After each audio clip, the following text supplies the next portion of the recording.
I'll bet you've heard of the lost civilization of Atlantis sinking into the waters off the coast of ancient Greece. The story is supposed to be a myth, but have scientists finally found the lost city? Not sure about that, but they did find a lost continent. Wait just 1 minute, I've lost socks, keys, and even a few marbles. But how careless do you have to be to misplace an entire continent? We'll have to ask our planet about that one.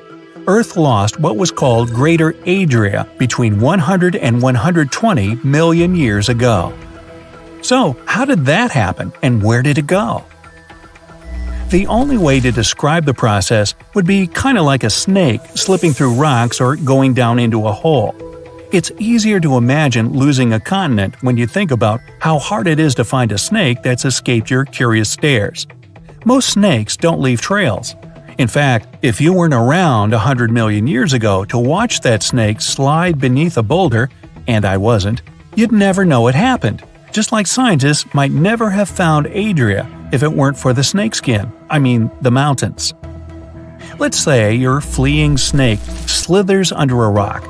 It's long past due for a shedding, so its old skin scrapes off and bunches up right there in that tiny space between the boulder and the ground.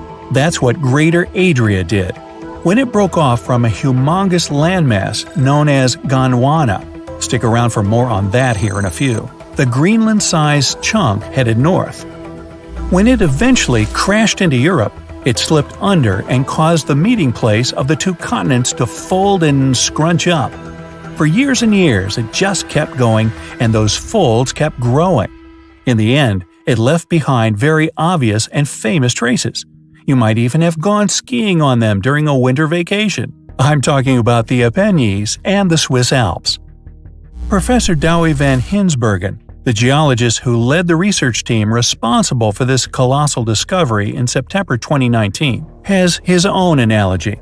He compares this folding action to what happens when you stick your arm into a small space and your shirt sleeve can't fit through. It bunches up, and those bunches are like the mountain range.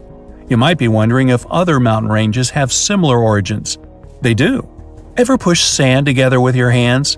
Your hands work like shifting land masses, and those peaks of sand you created are a mini version of the Rockies. The snakeskin, your shirt sleeve, the sand. The point here is that mountains get left behind when massive chunks of land smash into and slip under each other. But what about the disappearing continent that leaves them? What happened to Greater Adria itself? Just as a snake burrows underground for the winter, Adria kept sliding beneath the surface. Dr. Van Hinsbergen thinks she's probably nice and cozy about 900 miles under southern Europe right now. But wait a minute, is Greater Adria still a continent if she's underwater or under land? Is a snake still a snake when it's underground? Of course it is. In fact, I know a continent that's mostly underwater yet isn't lost at all. Ever heard of Zealandia? It's also called the New Zealand continent or Tasmantis. It looks like an archipelago, which is a string of islands. But if you peek under the water, you'll see that it's really one continuous piece of submerged land with mountaintops poking out over the surface. Those peaks are the islands. Zealandia is categorized as a microcontinent, which then begs the question: what is a continent anyway? That's a matter of some debate. In fact, we Earthlings can't even agree on how many continents, not counting the lost and micro ones there are. Generally, a continent is an enormous landmass. If you're from the US, you heard that there are 7 of them: Africa, Antarctica, Asia, Australia, also called Oceania, Europe, North America, and South America. European school kids, however, combine Europe and Asia into Eurasia, so they only learn 6 continents. South Americans also recognize 6, but they keep Europe and Asia separate and combine North and South America instead. What's even stranger is that everyone seems to agree that Australia is a continent, while Greenland isn't, and has to make do with the title of World's Biggest Island. Poor Greenland. This all has something to do with the tectonic plates that lie beneath the continents, but that's a discussion best left for another video. So, where did all these continents come from in the first place? Well, if you've ever looked at a globe or a map, you probably noticed that the two great landmasses surrounding the Atlantic Ocean, North and South America on one side and Europe and Africa on the other, seem like puzzle pieces that could be pushed together to form one even more gigantic mass. You might also know that there's a name for that mass – Pangaea. Scientists think Pangaea, a supercontinent if there ever was one, broke apart 175 million years ago. But not into those two big left and right puzzle pieces we have today.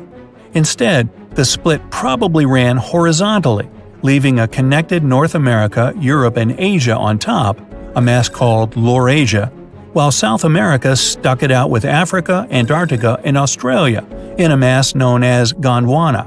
Yes, that very one that Greater Adria would break free from later on.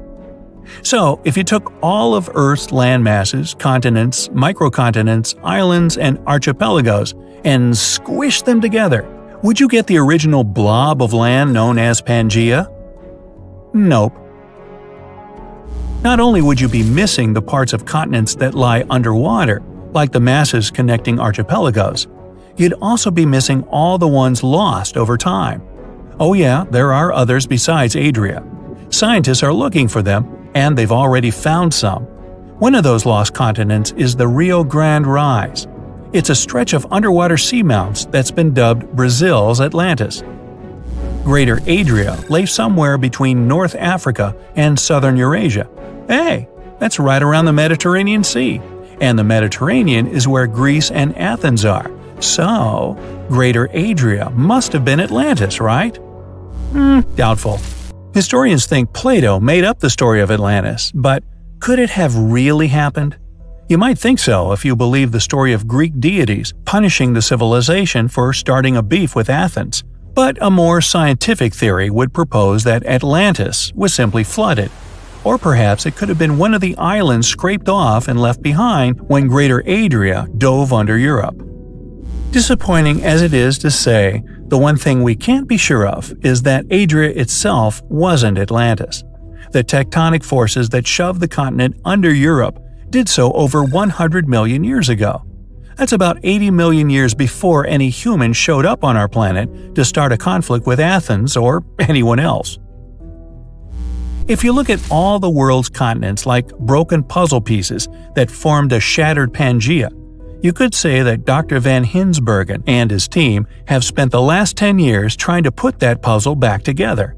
And like actual puzzles, it's hard to do that when you're missing a bunch of pieces. I'm looking at you, Adria. But they have fancy geological equipment that tracks the magnetic record left behind in the rock's minerals. You see, every rock, stone, and mountain has a sort of imprint of the time and place it was created. It all has to do with the Earth's magnetic poles. They change every now and then in a process called geomagnetic reversal. So, in a nutshell, the specific magnetism of certain sediment and minerals works like a map and calendar. And that's how they know where Adria came from, where she ended up, and who she met along the way. By studying the magnetism of these samples, the team also found out another interesting detail. Greater Adria not only crashed into Europe, but she was also spinning on the way there. A twirling, dancing mass of land whose carefree trip northward would be cut short by an unexpected roadblock known as Europe. Hey, that would make for a great bedtime fairy tale for the kids. Now, my only remaining question is, if Greater Adria dove beneath Europe, could she rise again? It is possible. Continents keep shifting, and they remain on the move today. But they tend to go at a snail's pace. So, check back in another 100 million years, and we'll see how many continents second graders are learning about in the future. I won't be here though. I'll probably retire.